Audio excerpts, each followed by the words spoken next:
नमस्ते साथियों, आज के इस वीडियो में विद्यार्थियों के गृह कार्य से संबंधित जानकारी पर हम चर्चा करेंगे।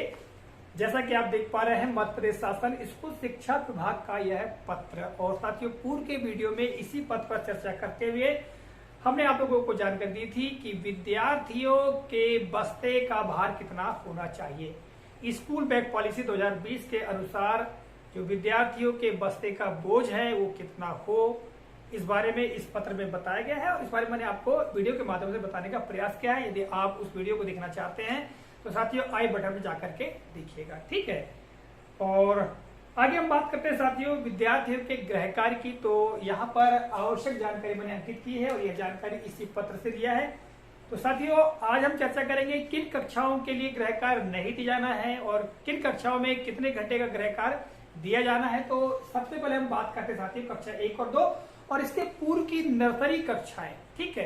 तो साथियों कक्षा 2 तक अर्थात नर्सरी से लेकर के कक्षा 1 और 2 तक के विद्यार्थियों को गृह कार्य नहीं देना है। इस संबंध में इस पत्र में जानकारी दी गई है। कहा गया है पत्र में कि कक्षा 2 तक के विद्यार्थियों को कोई गृह कार्य नहीं दिया जाए, यानी नर्सरी कक्षाएं, कक्षा 1 और कक्षा 2 इन कक्षाओं के विद्यार्थियों को गृह कार्य नहीं देना है, घर पर करने के लिए कोई कार्य नहीं देना है। जबकि आगे हम बात करें कक्षा 3 से 5 के लिए, तो साथियों प्रति सप्ताह केवल 2 घंटे का ही गृह कार्य दिया जाना चाहिए। अब 2 घंटे का अर्थात पूरे 6 दिनों के लिए, यानी सोमवार से शनिवार तक कुल 6 दिवस होते, तो 6 दिवसों में हम 2 घंटे को बांट सकते हैं। कितने, तो मतलब कि सप्ताह में केवल 2 घंटे का ही गृह कार्य उनको दिया जाए, 2 घंटे तक ही वो हल करे, ऐसा इसमें कहा गया है। देखिएगा पत्र में जो जानकारी दी गई है, यहाँ बिंदु क्रमांक 2.3 दिया गया है। इसी में बताया गया है कि कक्षा 3 से 5वीं तक के विद्यार्थियों को प्रति सप्ताह अधिकतम 2 घंटे का गृह कार्य दिया जाए, यानी प्रति सप्ताह,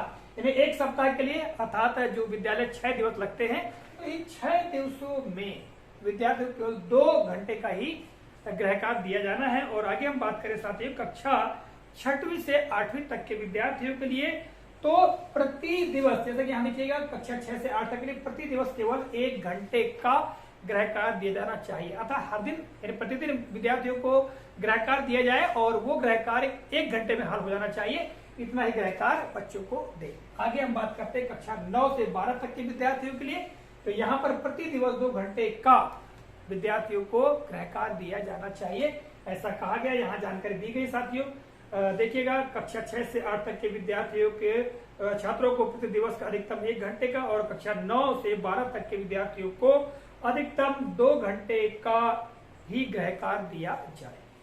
तो साथियों ये थी गृह कार्य से संबंधित जानकारी। इसके अलावा जो अन्य महत्वपूर्ण जो जानकारी साथियों, तो यहाँ पर देखिएगा जो महत्वपूर्ण बिंदु है उनको बहुत संक्षेप में हम चर्चा करते हैं।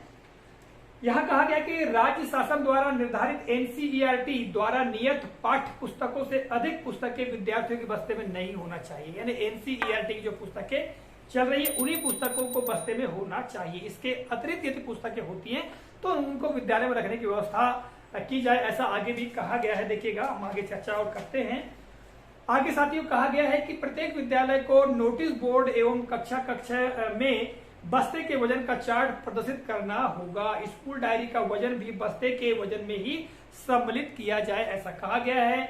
आगे कहा गया कि शाला प्रबंधन समिति के द्वारा ऐसी समय सारणी तैयार की जाए जिससे विद्यार्थियों को प्रतिदिन सभी पुस्तकें, अभ्यास पुस्तिकाएं, कापियां नहीं लानी पड़े और बस्ते का वजन निर्धारित सीमा से अधिक न हो, यानी ऐसी व्यवस्था करना है कि जो सभी पुस्तकें हैं, कुछ अभ्यास पुस्तिकाएं हैं, उनको प्रति दिवस न लाना पड़े, ऐसी व्यवस्था की जाए।